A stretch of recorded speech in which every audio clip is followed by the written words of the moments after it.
Thanks for tuning into the video today. Welcome to my channel, The Stone Mandalorian. I'm the Stone Mando, or you can call me Stoned or Cody, doesn't matter to me.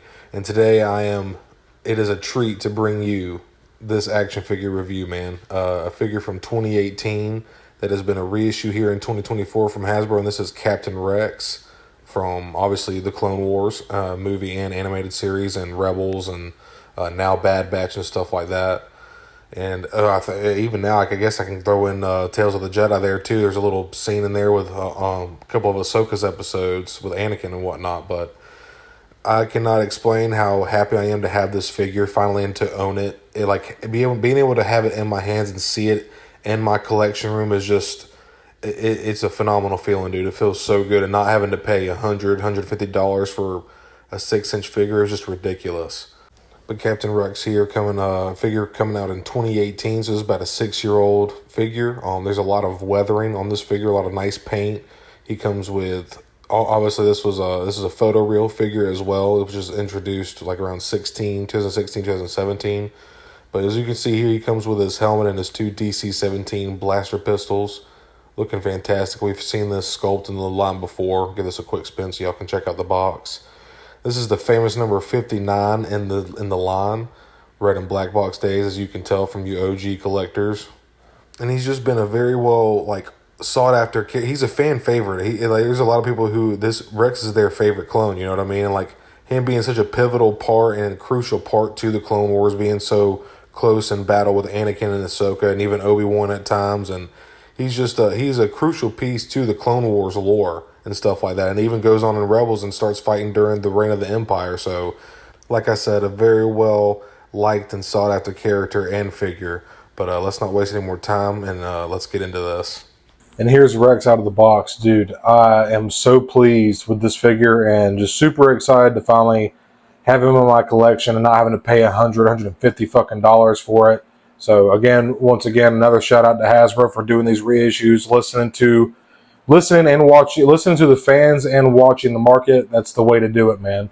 I'll give this a quick spin so y'all can check this out. And I can understand why people say this is the best black. Even some people even say it's the best, but a lot of people say this is their favorite Black Series figure ever, and I can really understand why. Even despite the somewhat dated body, the articulation is there with these pinned double joints, elbows and knees. But it's just really good looking figure, man. There's a lot of nice weathering on it, a lot of nice paint apps. The photo reel on it looks very, very well done. It looks just like Tamora Morrison. And the weathering, like I said, just looks great. These little tick marks on Rex's armor it just looks fantastic, man. Very well done, super clean, other than the weathering, which is what I like. Other than everything but the weathering is clean, and I freaking love it, man. But let's go ahead and get a closer look, and I'll show you the articulation, the sculpting, and then a closer look at all of this awesome paint. And I guess just starting off, as always, we'll go here straight for the blasters. And starting off here are the DC-17s clone blaster pistol. You've seen this in the line before. Very clean sculpt. I like the regular flat black plastic that's here, not the sparkly gray that they go with nowadays. And there's two of these, so I'm not even going to bother with taking the other one out. And just getting on to Rex here, man. What a fantastic figure, dude. It's crazy that this came out all the way back in 2018.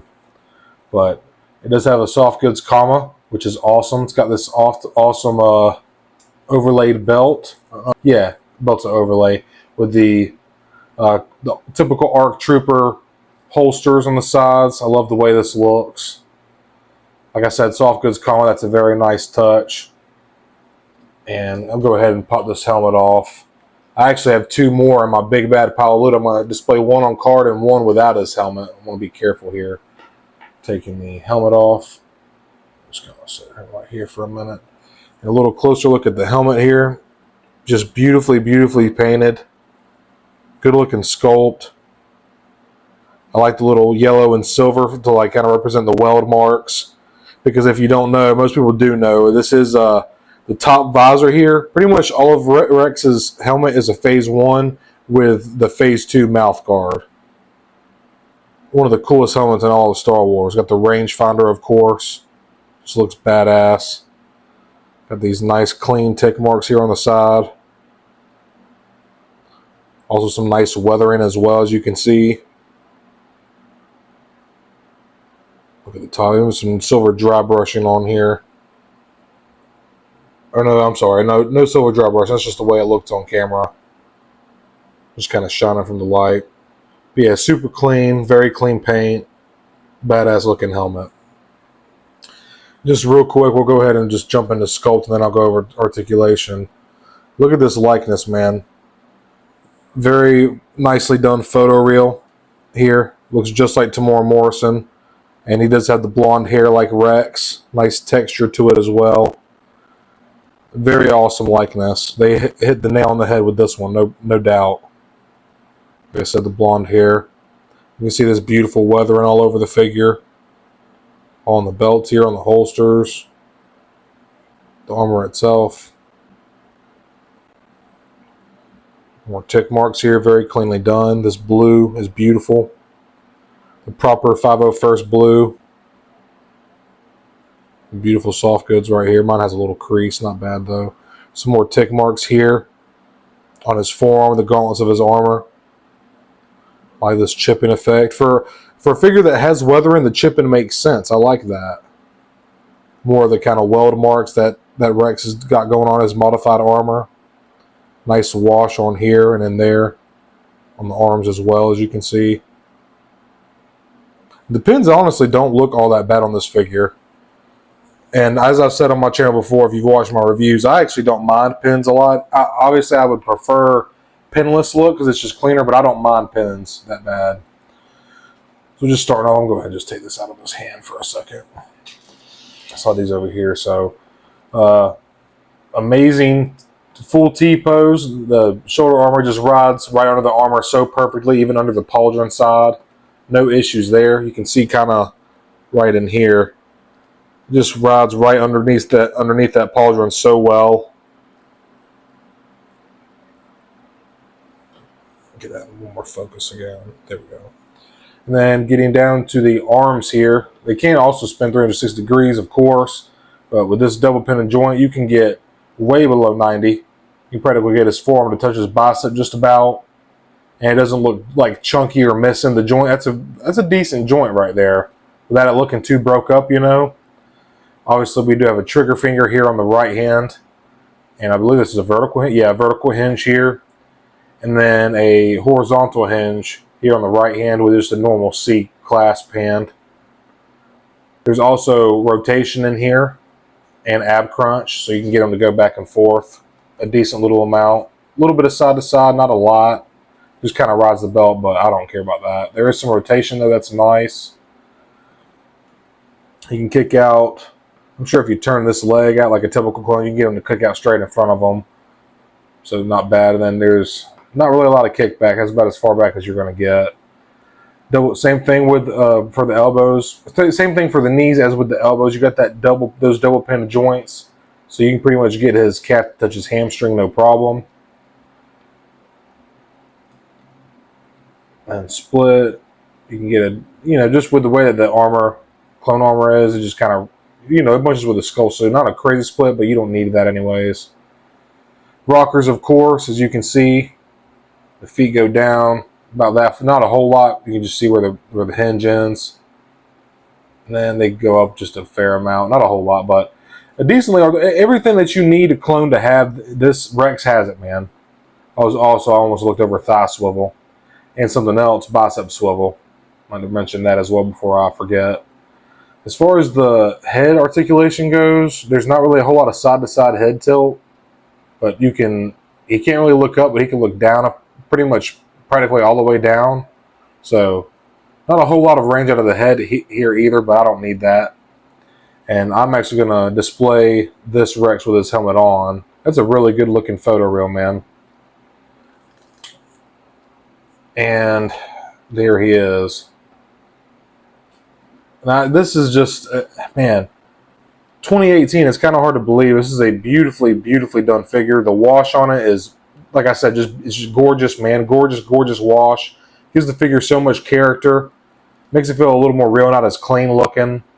And the soft goods coma is also a very nice touch. Also, the fact that anytime you have a character that has weapons, you want weapon storage. So the fact that we have obviously the ARC Trooper belt here with the 2 blasters for their DC-17s, very nice touch. The blue is beautiful, very nice color blue. The pauldron, the proper pauldron, and the little pouches on the side.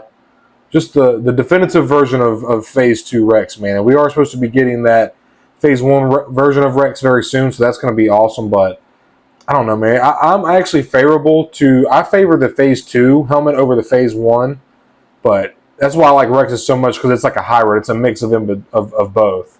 The thing about the Phase 1 costume is they had life support systems. Phase 2 didn't, but the Phase 2 was more comfortable for them to wear, because the Phase 2 was actually designed by the clones. The Phase 1 armor was designed by the Kaminoans, so they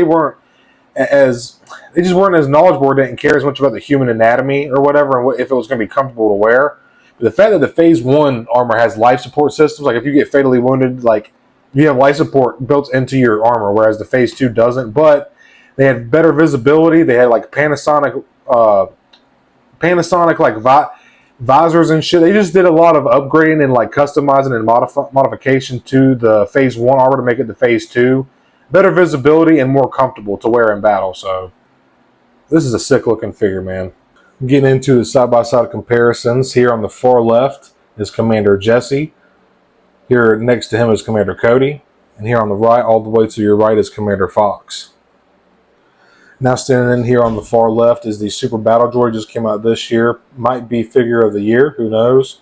It came out last year, the plain white Phase 2. And here on the far right is the brand new 2023 buck. Same body as this, but just with the Phase 1 helmet. I thought this was the proper send-off to end the side-by-side comparisons. Here on the left is Padawan Ahsoka.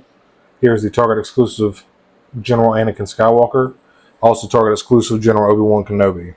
These look badass together, man. This is fucking cool. Well, yeah, that pretty much sums up this review. This is a stellar figure, and for 2018, this coming out like, what was that, 6 years ago, something like that. This was ahead of its time, man. Like I said, just a lot going for it. The soft goods, the dated pins, but very, very good use of pins, very good articulation, awesome paint. This figure is covered in paint, and this is just a very well sought after character and a fan favorite, loved by many. So this is just like I said, very, very cool not to have to spend fucking $150 to have this figure in my collection. For a 6-inch action figure, I don't want to have to pay that unless I'm buying like a Sideshow, or a Sideshow is probably not going to be that cheap from Rex, but you get what I'm saying. Either way, not trying to pay 3, 4, or 5 times the amount of retail for a 6-inch figure. That's just ridiculous. But this is a hell of a figure. Like I said, ahead of its time for 2018. Covered in paint, good weathering, good color blue, soft goods, decent articulation. This is a fantastic figure, man. Very phenomenal figure for its time. But that's pretty much all I got to say about it. I hope you enjoyed this review. Leave me a like and subscribe if you did. Check out some of my other content. I hope you enjoy it. And there goes Rex. Leave me a like and subscribe. May the Force be with you. In his book, experience outranks everything.